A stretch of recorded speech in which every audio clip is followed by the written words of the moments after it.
de Lavocast, de Lavocast. Olá, pessoal. Errar, revisar e evoluir. Um debate sobre o poder transformador do erro com o meu amigo Cássio Martins. Sejam muito bem-vindos ao De Lavocast 026. Os erros não nos definem. Quando errar, deixa de ser prisão e passa a ser caminho. Errar sempre foi tratado como falha, como vergonha ou fracasso. Desde cedo aprendemos a acertar, que acertar é virtude e errar é motivo de punição.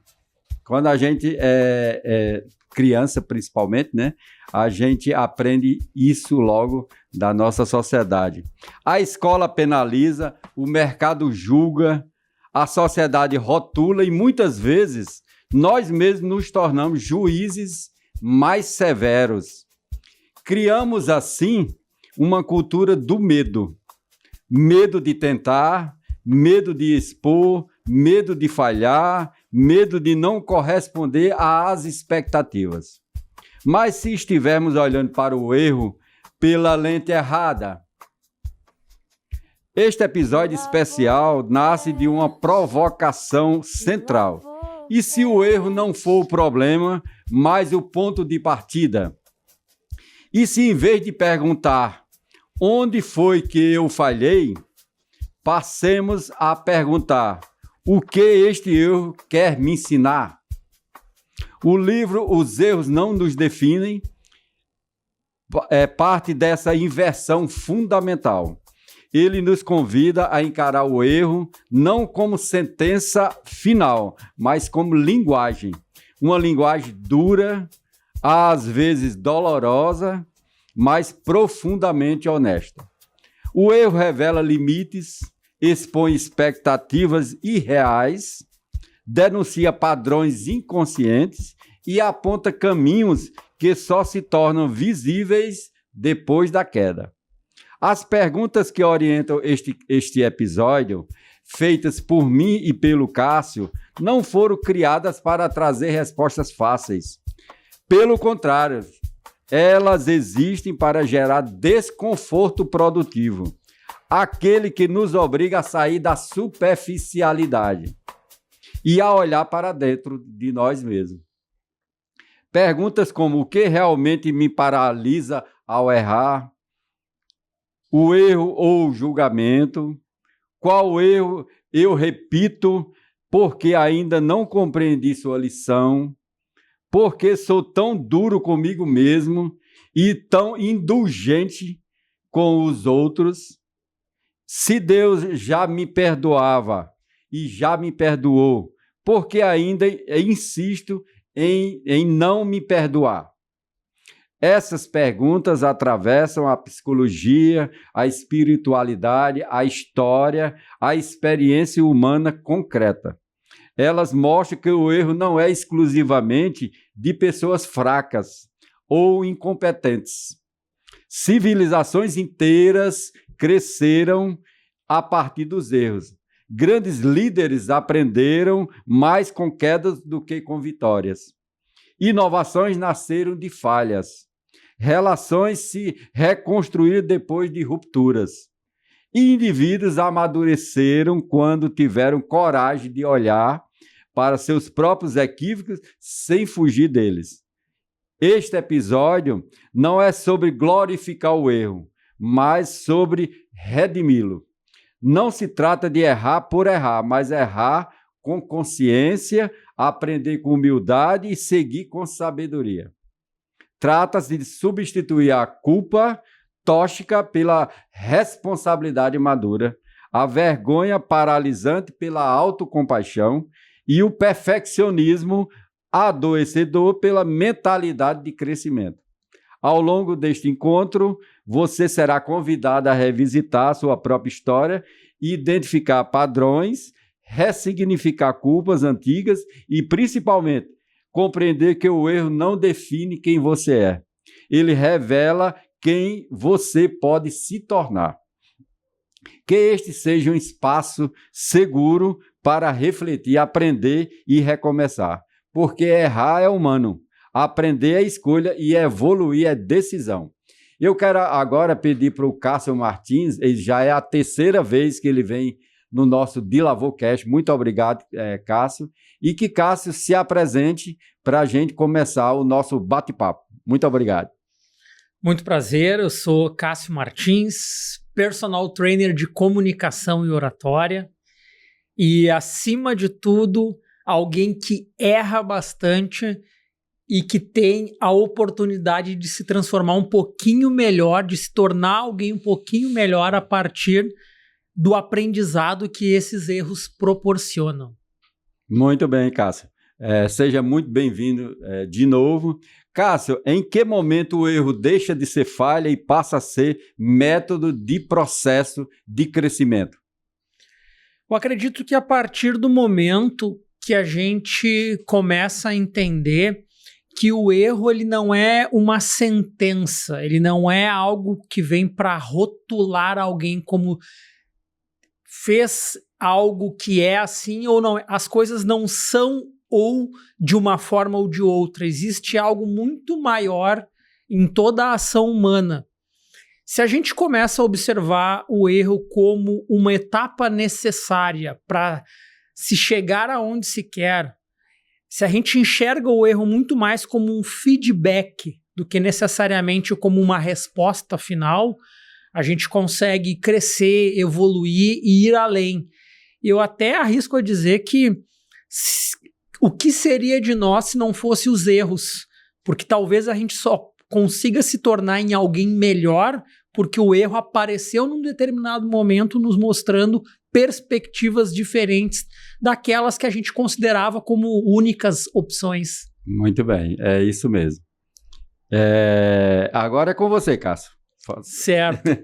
O título do livro, Os Erros Não Nos Definem, ele traz uma ideia bem ampla, mas aí eu faço o seguinte questionamento: se os erros não nos definem, como que os erros participam da definição de quem somos?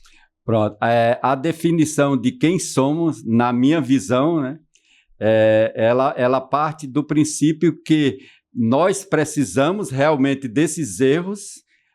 O ser humano, antropologicamente falando, ele tem essa tendência para o erro, mas não o erro, aquele erro que seja uma vergonha, que seja um erro paralisante. Mas a gente precisa fazer com que esses erros não nos definam, no sentido de que a gente está transformando esse erro numa oportunidade de crescimento, de melhoria pessoal, profissional, de humildade, inclusive, porque em qualquer debate sobre erro, fica um contra o outro, dizendo você está errado por isso, você não está certo, você errou nisso.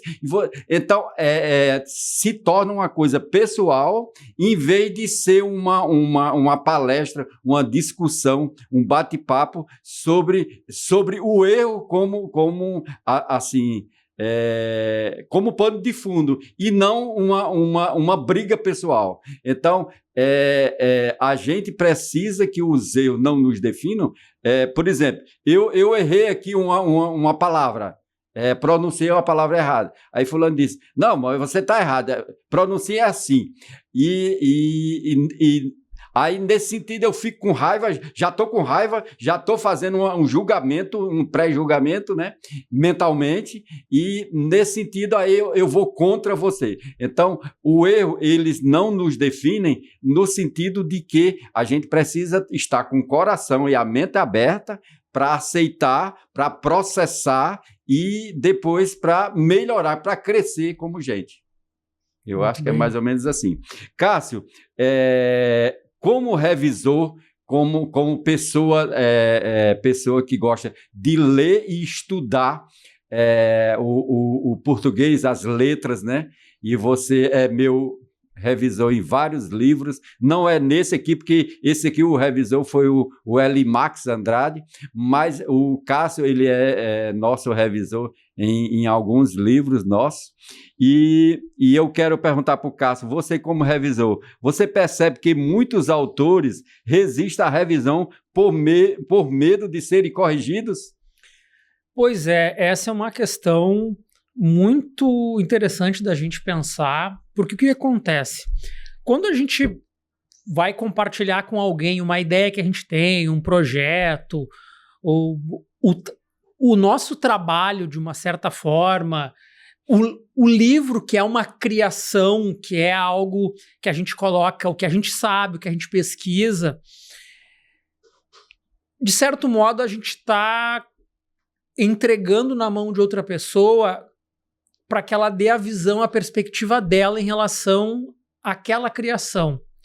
E muitos autores têm medo de serem criticados, e aí normalmente as pessoas entendem a crítica como sendo algo negativo. Negativo. Na verdade, a crítica como o que tu pode perceber na minha obra que de repente eu não percebi, tem alguma perspectiva diferente que pode se trazer para a obra, ou mesmo algum insight que essa obra provocou em ti, que era algo que eu não imaginava que fosse despertar nos meus leitores. Isso é o que a gente chama de crítica construtiva, né?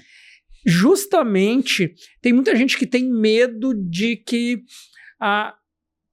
através de uma revisão, ele vai questionar ou vai mudar a minha intenção original.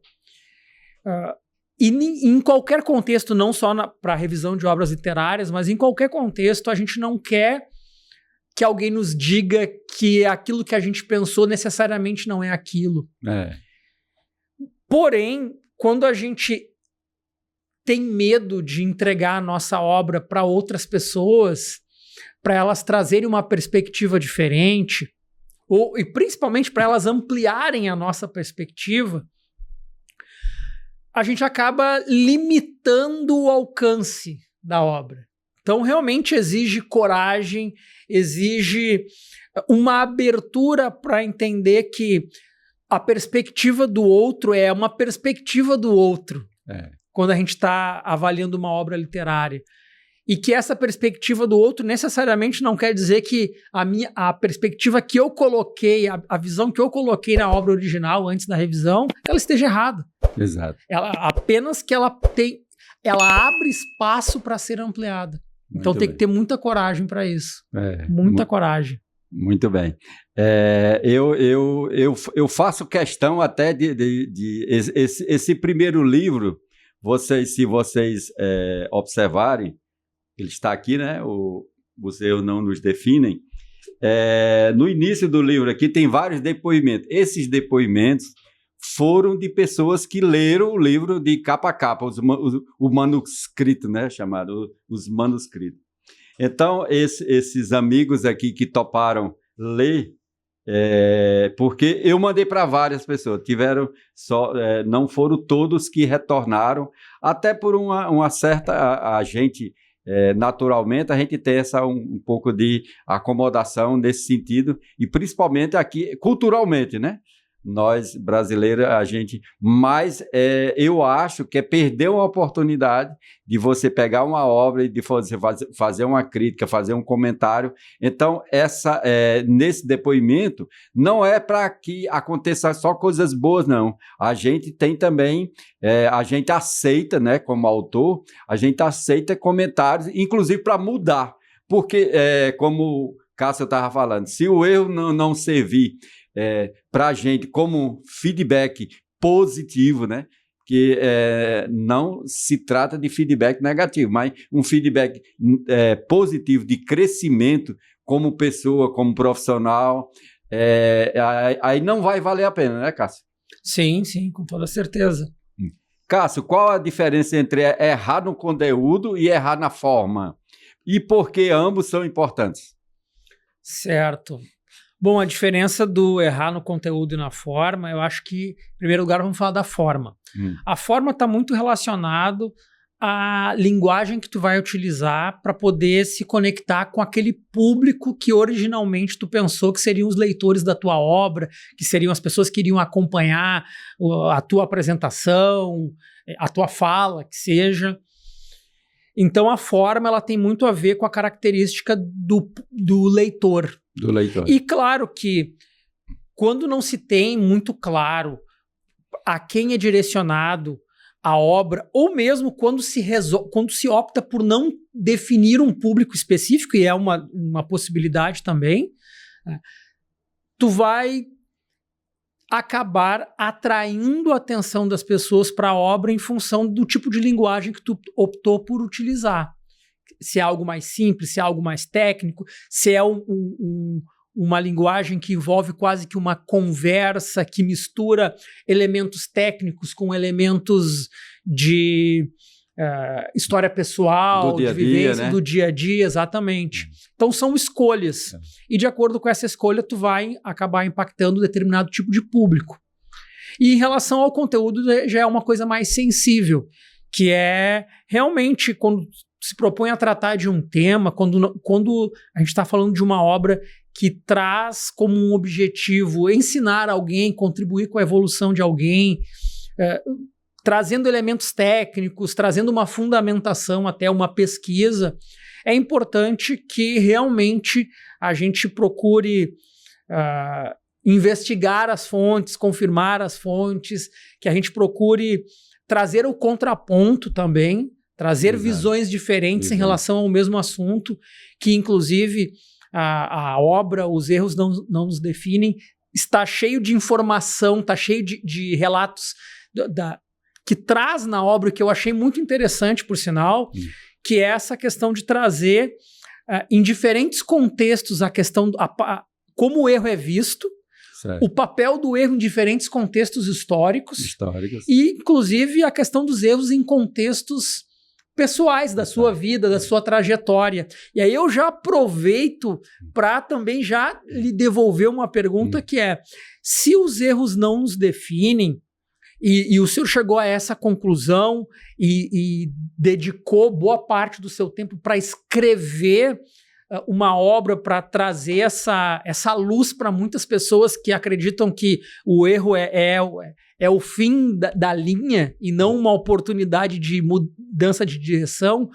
Eu queria entender, na sua trajetória pessoal, se o senhor tivesse que revisitar a sua história agora rapidamente, quais foram os erros que marcaram a sua vida, que lhe levaram, inclusive, a escrever a trilogia, porque não se trata de um livro só, mas a trilogia que trata a respeito da questão da importância dos erros?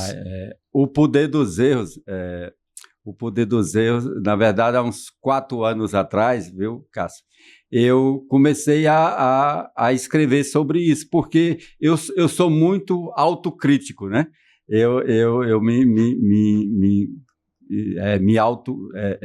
intitulo assim, uma pessoa de muitas falhas, e falhas no sentido pessoal, profissional, mas eu ainda bem, né, que eu consigo enxergar isso, e antes, há uns 30 anos atrás, eu era muito arrogante, e não aceitava, era debate assim, debate acalorado com meus amigos, com pessoas às vezes que eu nem conhecia, mas eu comecei a ler muito por conta da leitura. A leitura tem me feito muito bem, né?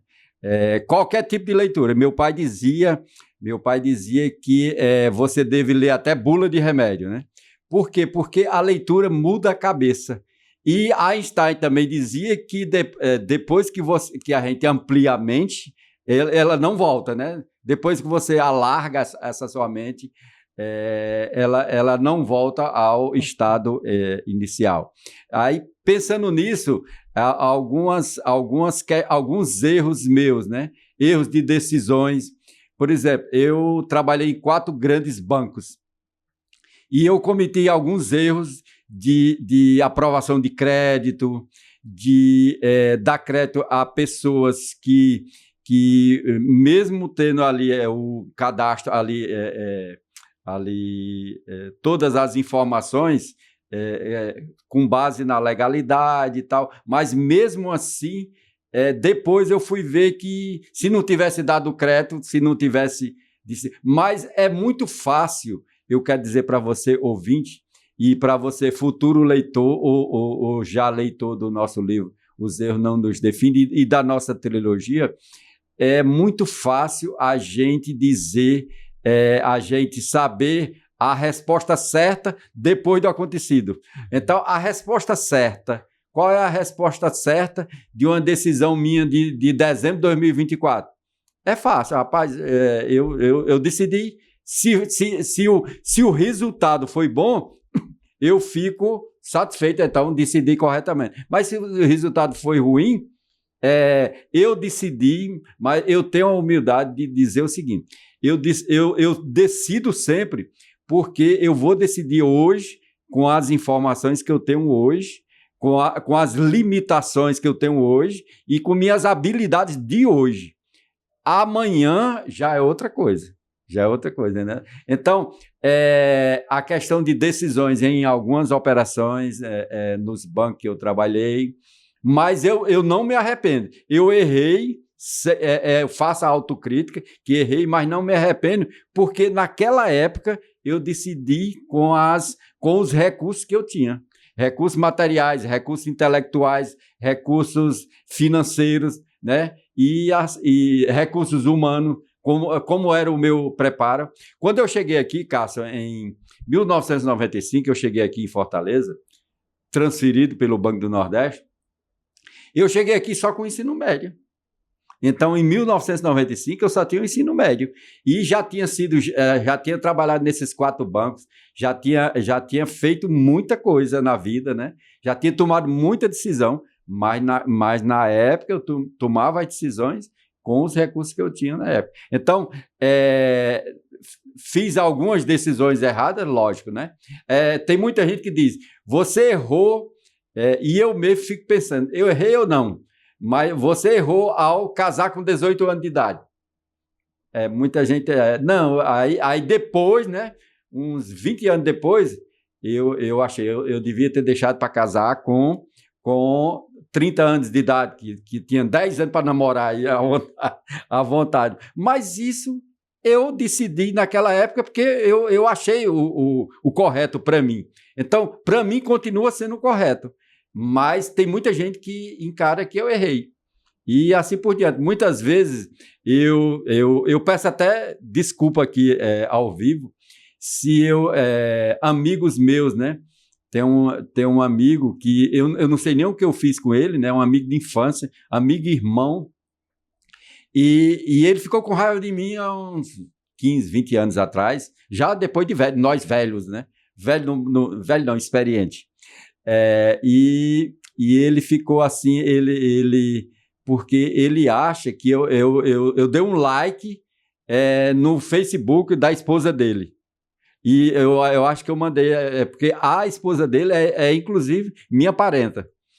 Mas eu dei esse like e não sei se eu fiz algum comentário elogiando ela, e ele achou ruim. Então, tem muito a ver, os erros também tem muito a ver com a outra pessoa. Às vezes eu faço uma coisa com a melhor das intenções e para você é um erro da minha parte, né? É assim, Cássio? Certo. Justamente,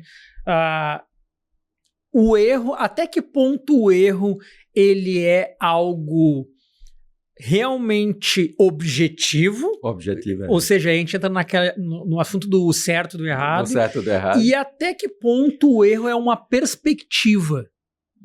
Até tu comentou muito bem a respeito dessa questão de, decisões que eu tomei lá atrás e que eu não sei se algumas pessoas na época disseram que estava no casamento certo ou errado. Bom, eu hoje, depois de muito tempo, consigo confirmar que sim, a minha decisão... eu continuo de acordo com a decisão que eu tomei lá atrás. E eu continuo casado. E continua casado. E olha só que interessante. Às vezes, até quando a gente vai avaliar um contexto político, por exemplo, do passado, E fica muito fácil a gente julgar atitudes depois que elas aconteceram, né? Porque a gente está olhando a partir de uma perspectiva que talvez a gente tenha muito mais informação disponível, a gente tenha muito mais acesso a dados que na época em que as coisas aconteceram não se tinha. Então, como é que a gente também não vai saber que aquela decisão que nos parece hoje errada, ela não foi a melhor decisão disponível de acordo com a quantidade e qualidade de informação que se tinha naquele momento. Naquele momento, Então, e não falando só de história de aspectos gerais, mas analisando a nossa própria vida. Exato. Às vezes a gente é duro demais com algumas decisões que a gente tomou, e hoje, se eu pudesse voltar no tempo e fazer diferente, o que eu faria diferente? Olha, talvez até a opinião que eu possa ter para responder essa pergunta, ela só é possível porque eu tive que passar por aquele processo para entender. Exatamente.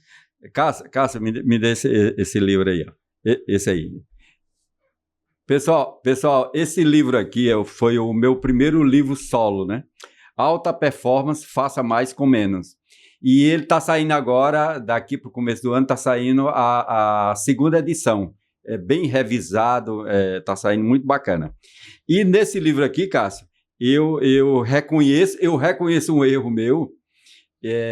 Nos anos, a gente morou em Brejo Santo, no Ceará. A gente morou de 1982 a 9 anos, a 1991, né? Mais ou menos. 1991. E nessa época houve uma eleição municipal lá, e eu e minha mulher, e a gente votava lá. E eu lembro que tem um político aqui que ele já faleceu, médico e político, o Wellington Landim, que a atual prefeita lá é a esposa dele, é a viúva dele. Ele tem um filho, deputado estadual, tudo por conta dele. Ele foi prefeito de Brejo Santo, ele foi deputado estadual, foi presidente da Assembleia Legislativa do Estado de Ceará. E eu tenho o maior orgulho hoje de dizer que conheci o Wellington. O Wellington foi, inclusive, médico da minha mulher lá em Brejo Santo. Mas um erro que eu acho que eu cometi com o Wellington, eu votei contra o Wellington. Na primeira eleição para a história do Wellington é muito bonita. E o Wellington, quando era pequeno, né? Eu conto aqui tudo nesse livro. Quando ele era criança, 10, 12, 15 anos, diziam que ele dizia, ainda vou ser prefeito de Brejo Santo. Menino, né? E o pai dele, seu Ivan Landim, o pai dele é dono de uma farmácia lá em Brejo Santo, e um dono de uma farmácia na cidade pequena do interior conseguiu formar todos os filhos na área de saúde, principalmente médico, dentista e tal. Então, é um vitorioso. Tem bem uns 3 ou 4 médicos, filhos dele, né, de seu Ivan Landim, e a digníssima esposa dele. E na época, aí o Wellington se formou, fez residência, voltou para Brejo Santo, começou a medicar lá. Verônica foi paciente dele e tal. E na primeira eleição, eu votei numa pessoa que era até... eu votei numa pessoa que foi contra ele, na primeira eleição dele. E ele ganhou. Ele ganhou e nós perdemos. Entre aspas, como a gente diz no interior, eu perdi meu voto.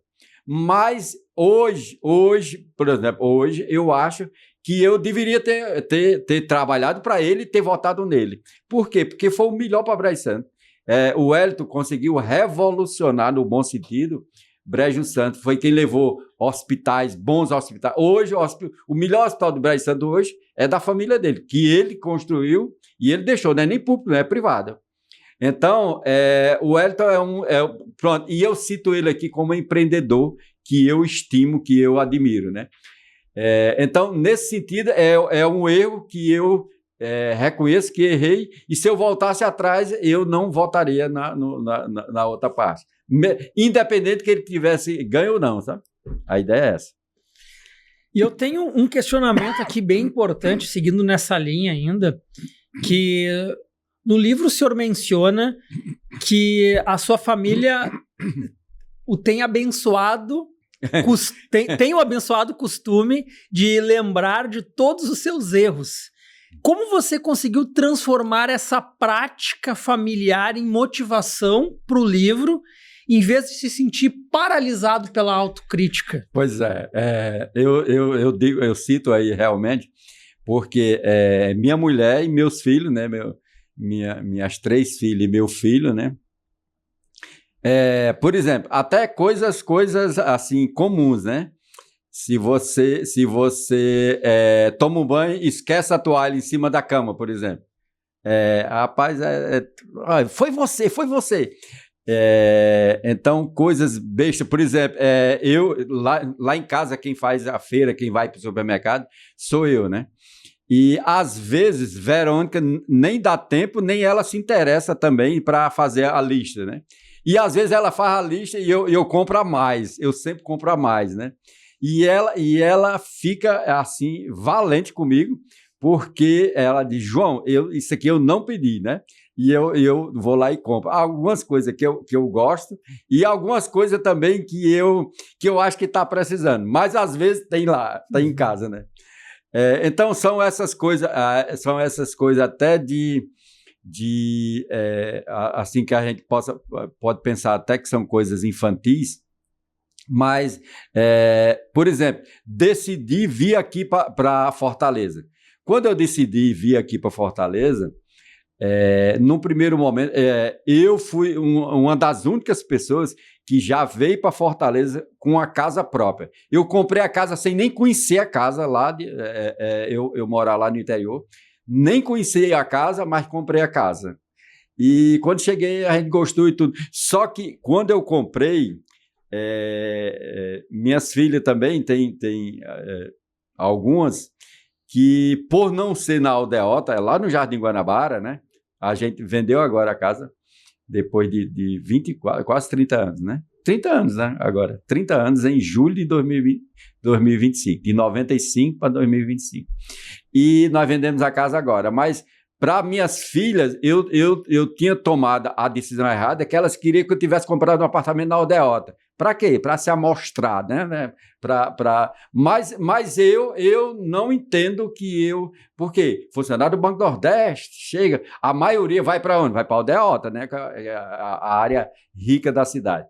Então, nesse sentido aí, tem muitas coisas que que meus filhos e minha mulher têm essa abençoada decisão assim de relembrar meus erros. Outra coisa, eu sempre fui muito assim, muito insistente em estudar, né? Por exemplo, hoje, João Lavô, eu estou fazendo o curso de psicologia na Uniateneu.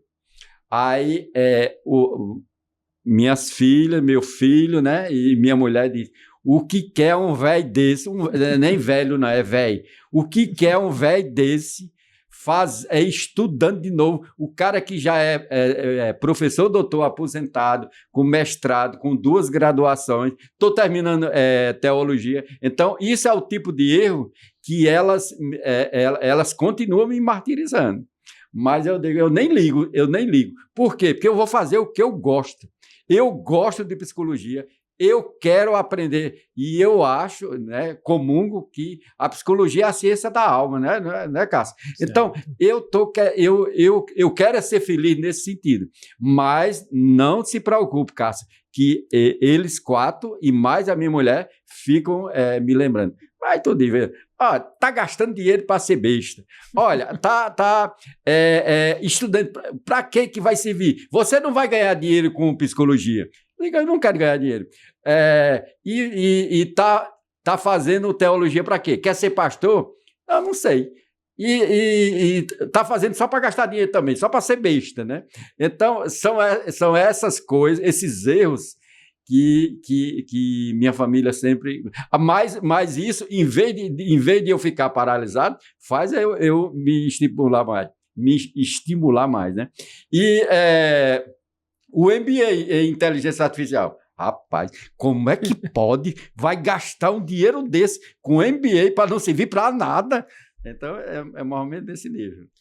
Mas será até que ponto que nessas situações que o senhor citou, até que ponto que é apontar os erros ou uma espécie de cuidado.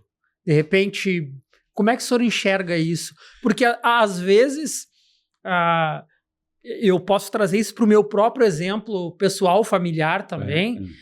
Quando eu estou fazendo alguma coisa, que eu recebo um feedback, que eu recebo uma correção, né, dos meus enteados ou da minha esposa, eu entendo que ali também tem uma espécie de cuidado. Tem um amor, Tem um amor. Às vezes, aquele cuidado talvez que venha de uma forma equivocada e que veja uma ação minha como um erro, por exemplo, talvez, voltando àquela nossa pauta anterior, talvez porque a perspectiva que eles tenham seja uma perspectiva diferente da que eu tenho em relação a uma decisão ou algo.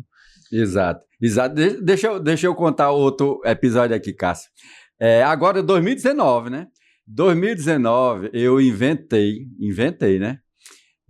Eu fui lá para Curitiba, né? Não, eu fui primeiro, dia 5 de janeiro de 2019, eu fui para São Paulo fazer parte do, não sei o que, Power, que é do Flávio Augusto da Silva. É um evento sensacional, com as 20 a 30 mil pessoas no ginásio lá, coisa mais linda. E eu comprei uma mentoria de Flávio Augusto um dia, lá em Curitiba, em março de 2019, né? Ele veio lá de Orlando, ele mora lá, bilionário dessa área de empreendedorismo no mundo inteiro, né? E aí eu fui para essa mentoria. Aí, quando eu voltei, aí eu conheci uma pessoa lá de uma franquia de inglês. E aí eu ouvindo o Flávio Augusto disse, eu fui ser fluente em inglês, eu já tinha 100 escolas de inglês, 100. Aí eu digo, se Flávio Augusto conseguiu, eu vou ter uma e vou ficar fluente, né? Aí, lê do engano. Mas lá conheci a pessoa lá, uma pessoa lá, e voltei para Fortaleza e botei na cabeça. Aí esse prédio lá, eu já morava lá, aqui em Messejana, e esse prédio do Jardim Guanabara, essa casa que estava lá, estava fechada, sem alugar e tal. Aí eu digo, eu tenho um prédio, já não vou pagar aluguel, né? Aí eu sei que eu me preparei todo e aí entrei em contato com ele e tal. Aí inventei de colocar uma escola de inglês. Aí coloquei, mas aí os 4 filhos e a mulher contra. Mas dessa vez eles tinham razão. O erro foi meu e perdi dinheiro, perdi tempo, né? Mas coloquei a escola de inglês e com 2022, com menos de 3 anos, fechei, né? Quebrei. Então, são erros que hoje, se eu voltasse atrás, eu não faria mais a escola de inglês. Por quê? Porque o que meus filhos, principalmente minhas 2 filhas, que são minhas sócias, né, Manuela e Rosita, elas têm uma visão muito boa de negócios e Paim, aquele bairro não é querendo desmerecer, mas se você fizer uma pesquisa, não é um bairro que vá comportar uma escola de inglês como a Aldeota, como o Meireles, a Aldeota, o Lago Jacareí mesmo. Sim. Então, é uma comunidade. Agora, eu via lá, eu morei 22, nós moramos 22 anos lá, e o que eu vi era muita indústria de confecção, cara com carro importado, com Mercedes, com muita Hilux. Eu digo, rapaz, não tem condições de um negócio desse, não dá. Mas, enfim, foi um erro que eu fiz se eu voltasse e que minhas filhas e minha mulher, né? Sempre concordo assim, porque às vezes eu faço as coisas, mas eu não faria de novo. Eu não tomaria essa decisão que eu acho hoje que foi um erro, que eu perdi dinheiro, mas a culpa foi minha, o erro foi meu. O senhor citou o Flávio Augusto, ele tem uma obra bem interessante chamada Ponto de Inflexão. Exato. Que justamente o ponto de inflexão é aquele momento em que algo, muitas vezes de forma inesperada, acontece, que faz com que tu tenha que corrigir a rota, mudar um destino, tu muda uma vida inteira a partir de uma situação que muitas vezes tu não tem o controle. E como é que, trazendo para o mundo dos negócios, a questão do erro, quando ele aparece numa situação de escolha de um negócio que eu não tenho muito conhecimento, que tomei algumas decisões erradas, e que as consequências daquela minha decisão ali, elas podem me derrubar ou elas podem corrigir a rota. Aonde é que entra o papel do mindset do empreendedor para poder saber o que fazer diante de uma situação que não deu certo? Pronto, esse feeling, né? Esse mindset, essa mentalidade do empreendedor, se ele tiver medo, ele não decide, ele paralisa, né? Então, a maioria, tem pesquisa, né, que a maioria dos empreendedores, né, eu passava isso até para os meus alunos lá na UFC Quixadá, a maioria dos empreendedores tem esse perfil de mindset de crescimento, como diz a professora Carol Dweck, né? Esse mindset de crescimento é aquele mindset que não paralisa. Agora, hoje, como é que eu faria hoje, numa decisão dessa? Eu me prepararia melhor, eu iria buscar mais informações, iria buscar parceiros, como a gente estava conversando aqui há pouco tempo, parceiros que pudessem me orientar melhor, porque toda decisão tem risco. Não existe decisão nenhuma sem risco. Toda decisão tem risco. A pessoa diz... você garante? Eu não garanto nada. Eu digo para os meus clientes, para os meus prospectos, para os meus leads lá da contabilidade, de onde for, eu não garanto nada. Não sei nem se amanhã eu vou estar vivo. Então, pode ser que aconteça uma catástrofe. Por exemplo, quem previu no mundo a pandemia? Então, a pandemia aconteceu. Uma coisa... Então... garantia mesmo, a gente não tem garantia nenhuma, né?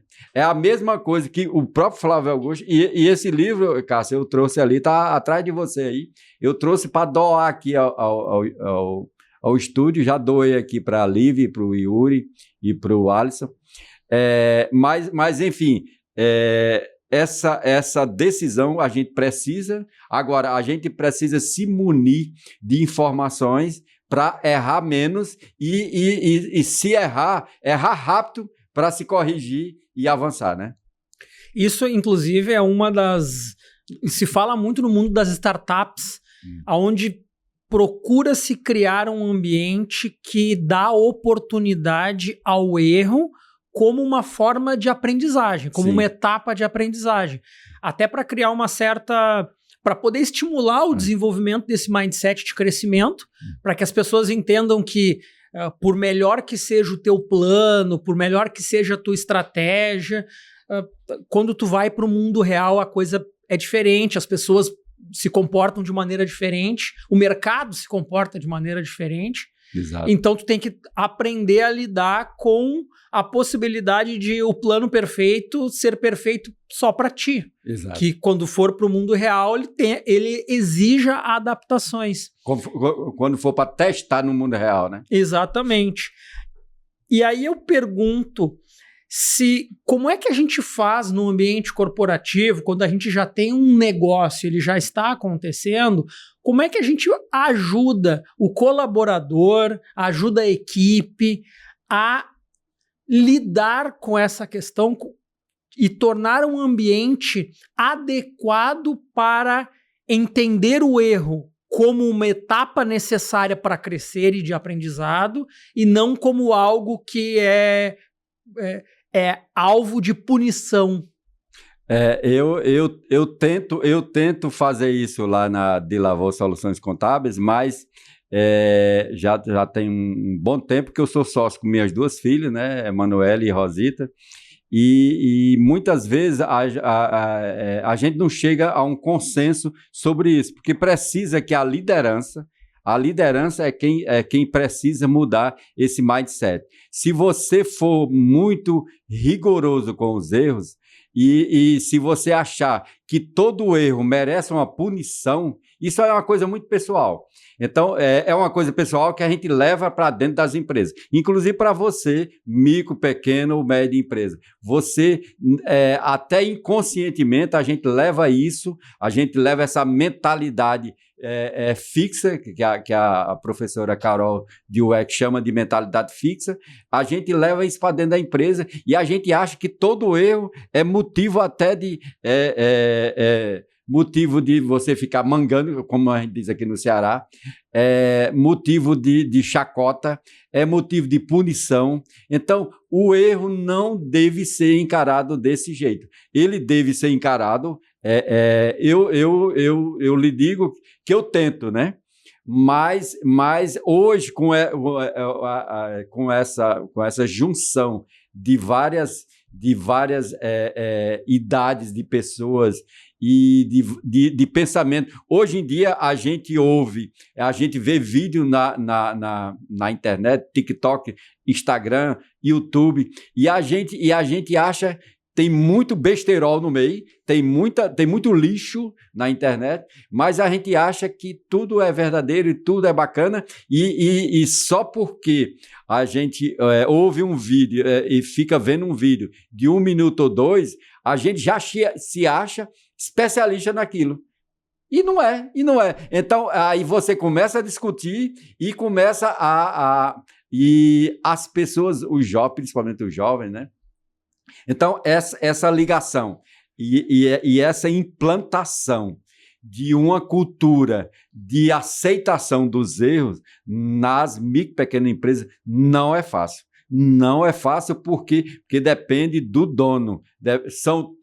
Praticamente todas são empresas familiares, que é o marido, a mulher, o filho, a filha, é tudo junto, o cunhado, o amigo. Então, é tudo junto e misturado e não existe ainda essa cultura de crescimento para encarar. Então, esse livro, Cássio, ele veio assim como uma forma até de rebeldia da minha parte, viu?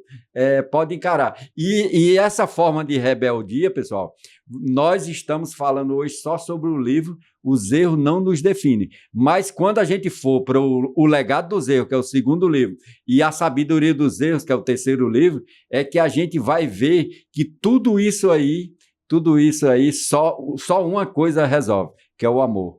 É o amor da gente, é o que Jesus Cristo nos disse. Ele reduziu todos os mandamentos em 2.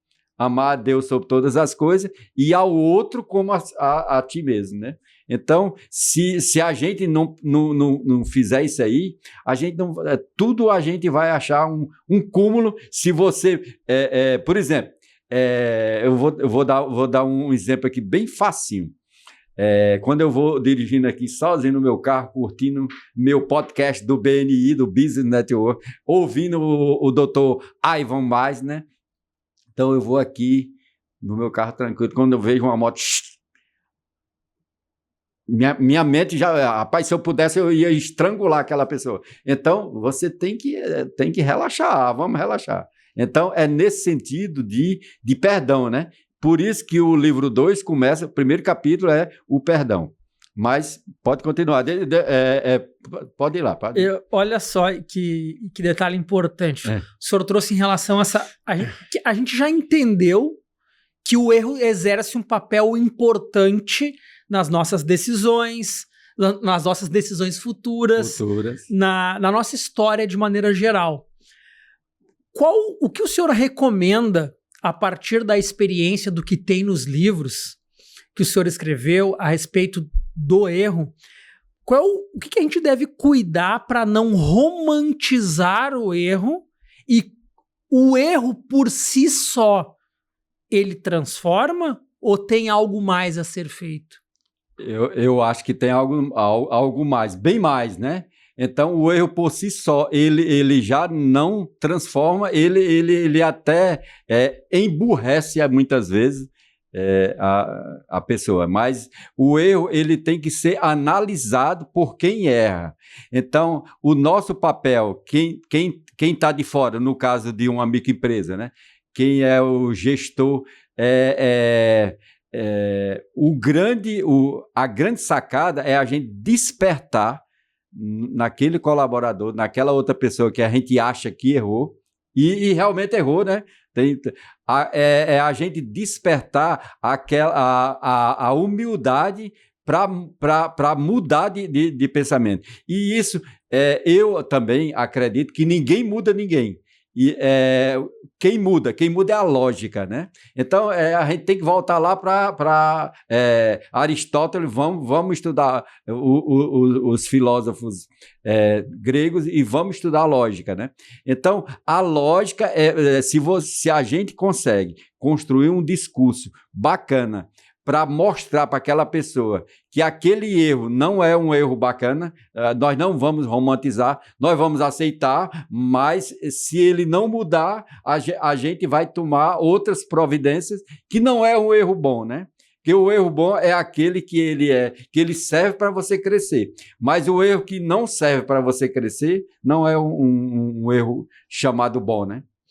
Então, estaria certo dizer que o resultado de um erro, ele está muito mais na pessoa que errou do que no erro em si. Na pessoa que errou. Porque nessa pessoa que errou é que ela não tire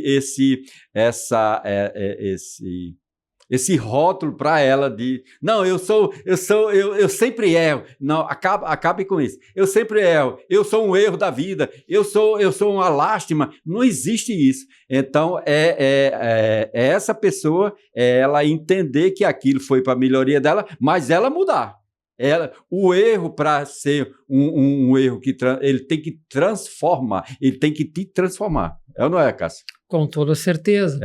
E eu costumo trazer muito esse exemplo para o contexto da comunicação e oratória. Quando as pessoas têm medo de falar em público, é exatamente essa questão do o julgamento. Se eu errar, o que vai acontecer? E eu costumo sempre dizer, olha, eu dou aula de comunicação e oratória, eu faço minhas palestras, minhas apresentações, porque, em primeiro lugar, eu não tenho problema nenhum em não ser o mais inteligente da sala. Eu não tenho problema nenhum em errar. Porém, eu entendo que, sabendo que eu vou errar, porque não sou perfeito, em primeiro lugar, eu sou o primeiro a me perdoar. Exatamente. E, em segundo lugar, eu realmente, já que eu errei aqui, o que fazer para corrigir essa rota? O que fazer para tirar algo de importante, de necessário para fazer uma apresentação melhor, por exemplo? Exato. Então, quando eu, em primeiro lugar, aceito que eu vou errar, que eu sou um ser humano falho, imperfeito e que eu vou errar, eu entendo que aquilo que eu vou fazer com os resultados que eu vou obter é o que vai me proporcionar ser alguém melhor. É claro que tem uma diferença importante aqui.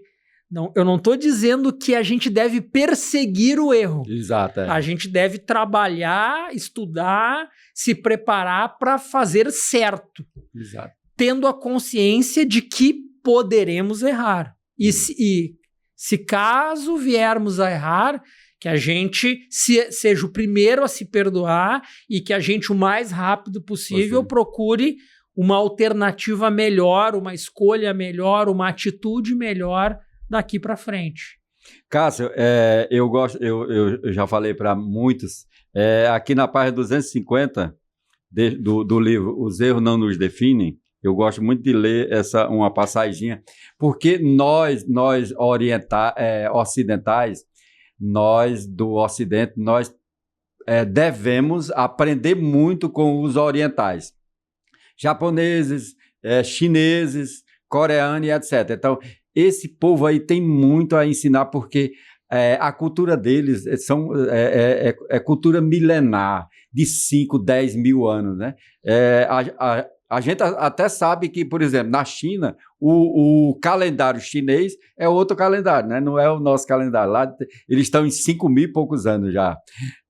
Mas assim por diante. Então, nós devemos realmente aprender muito com eles. E aqui na página 250 do livro, tem o seguinte: há um conceito japonês chamado kintsugi, a arte de reparar cerâmicas quebradas com ouro, realçando as rachaduras ao invés de escondê-las.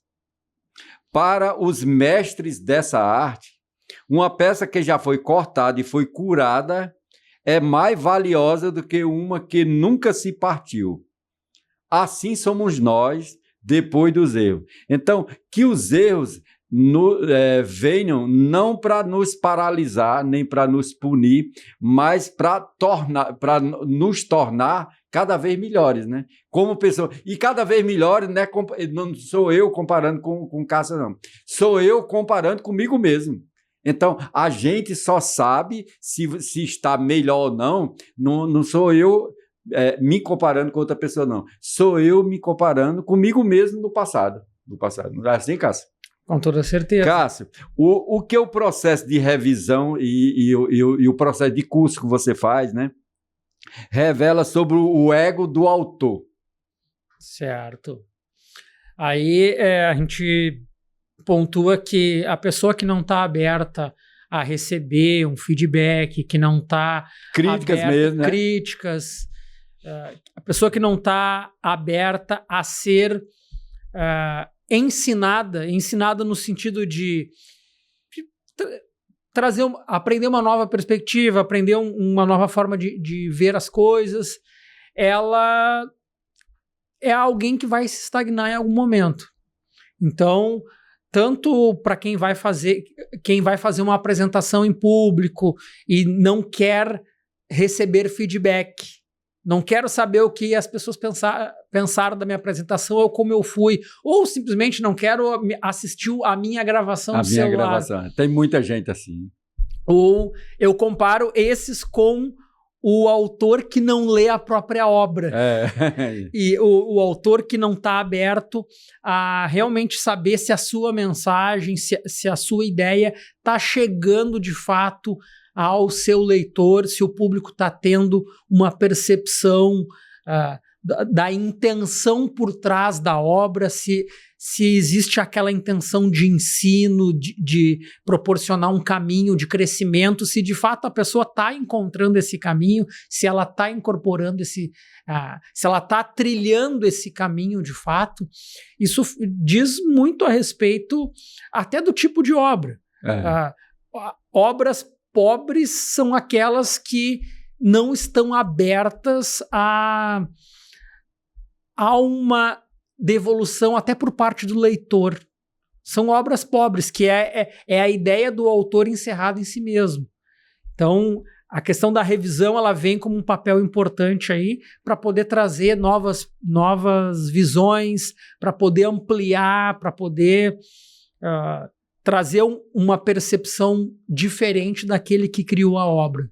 Muito bem, Cássio. Cássio, nós estamos chegando aqui ao final já do nosso bate-papo. Um nosso debate muito bacana sobre o erro. E vai continuar. Esse aqui é só o primeiro de muitos.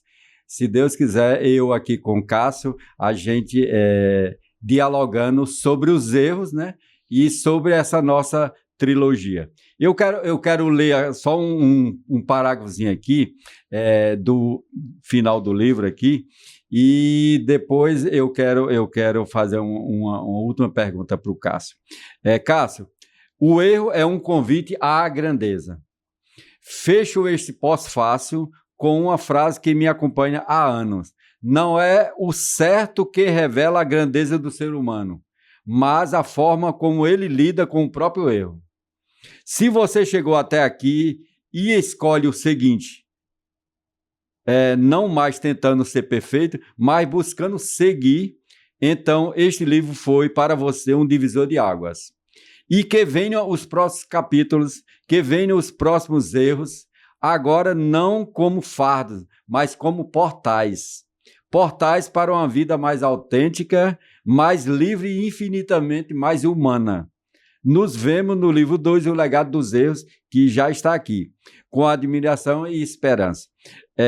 Agora, Cássio, eu quero pedir a você, por favor, se você pudesse resumir em uma frase, entre os erros, tanto na oratória como nas revisões, e a sabedoria desses erros nesse seu trabalho.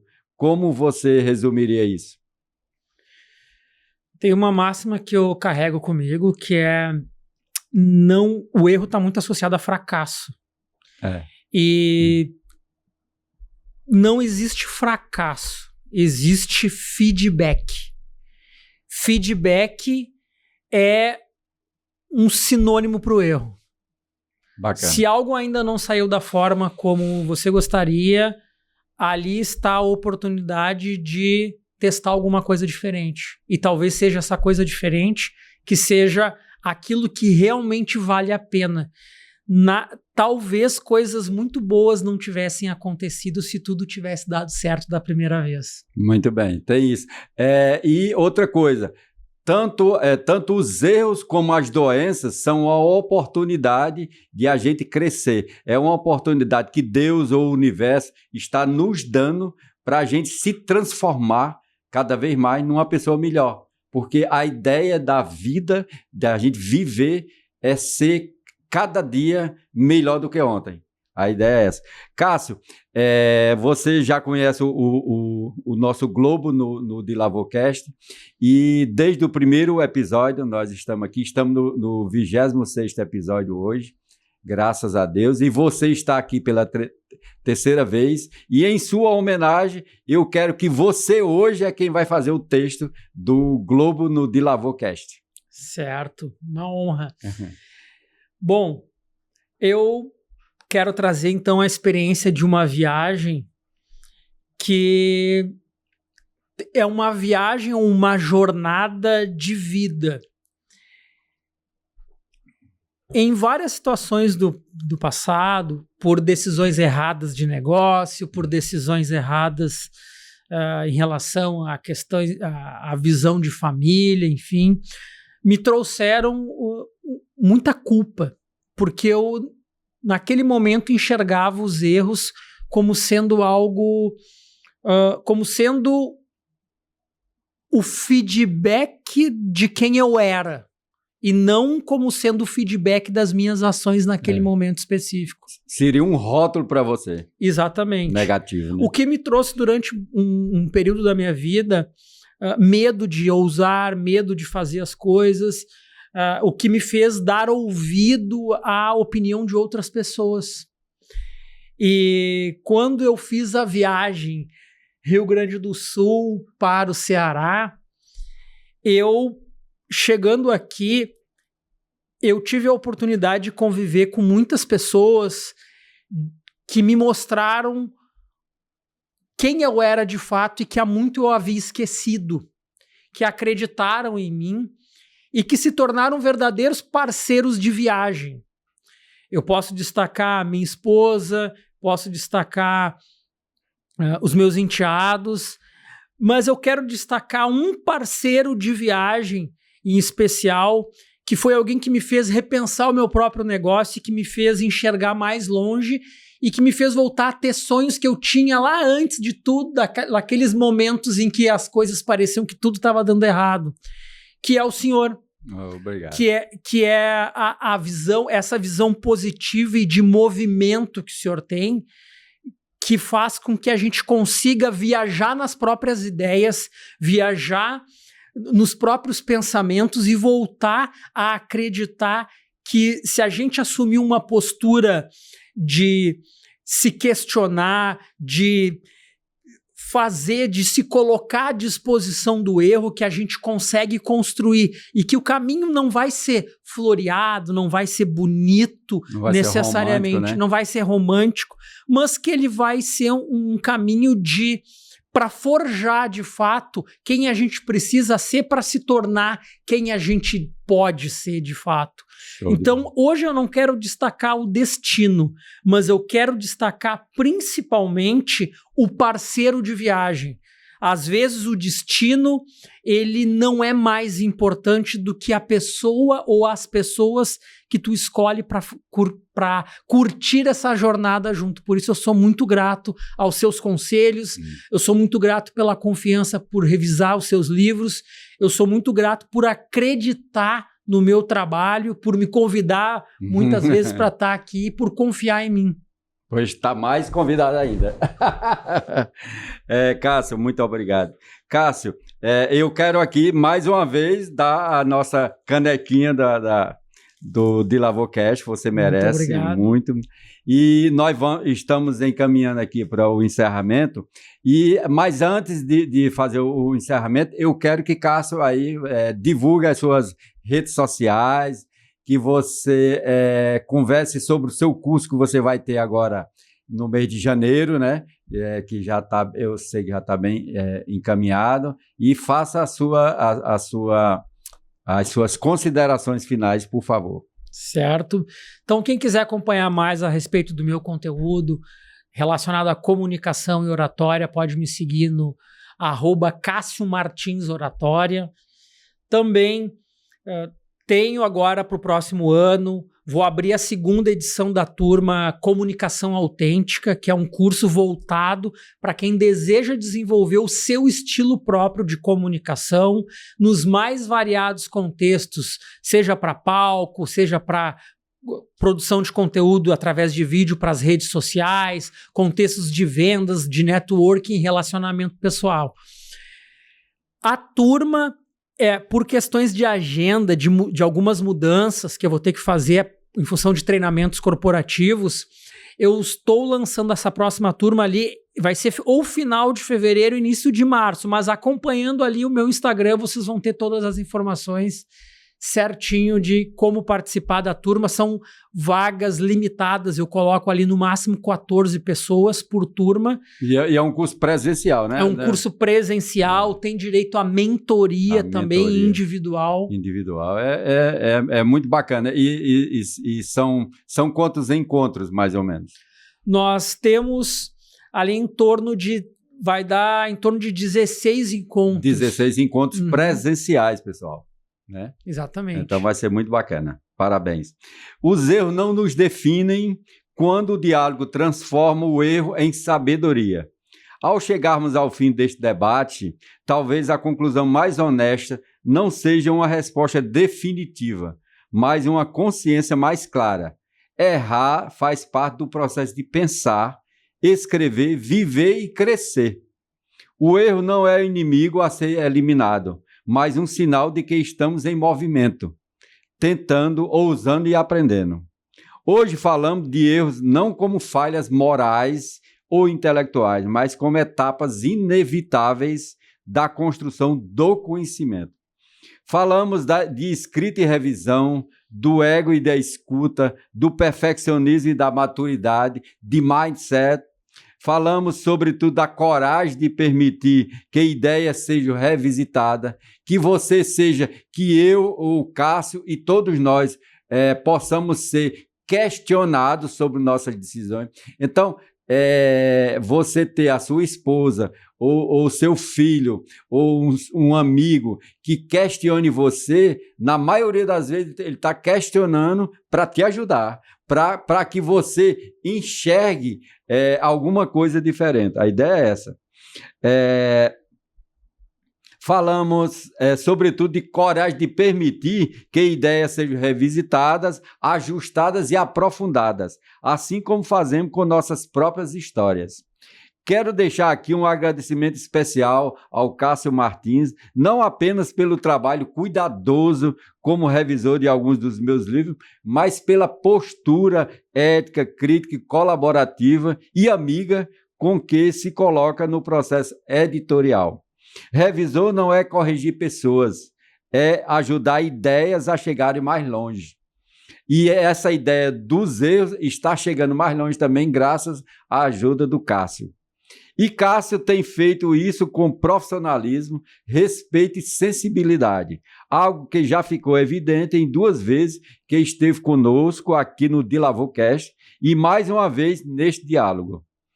O livro Os Erros Não Nos Definem, que é este livro aqui, que é editado pela nossa editora, a Dilavô Editora e Educação, defende que amadurecer é aprender a errar melhor. Então, quando a gente fica mais velho, mais maduro, mais experiente, a gente vai continuar errando, mas vamos errar melhor, com mais consciência, com mais humildade e mais responsabilidade. E não é um erro, como o Cássio estava dizendo, não é um erro romantizado. É um erro que a gente prefere que seja um erro transformador, que me transforme, né? Este debate foi, na prática, mais uma expressão viva dessa ideia do erro como transformador. Um espaço de escuta, de troca e construção conjunta.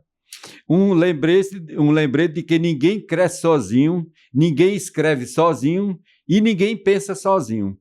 Se este episódio deixou alguma marca que seja esta, não tenha medo de revisar sua vida por conta dos erros. Não tenha vergonha da sua história.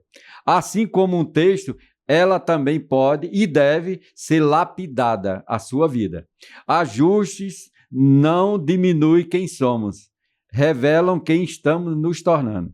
A você que nos acompanhou até aqui, muito obrigado. Que as reflexões deste encontro não terminem agora, mas continue ecoando em suas decisões, relações e projetos. E que você se permita errar, aprender e seguir, com menos culpa e mais sabedoria. E quero agradecer finalmente aos nossos patrocinadores, a FBNB, Dilavô Soluções Contábeis e Dilavô Editora e Educação. Porque errar é humano, revisar é maturidade e dialogar é o caminho para transformar experiências em legado. Até o próximo episódio. Dilavô Cast. Dilavô Cast.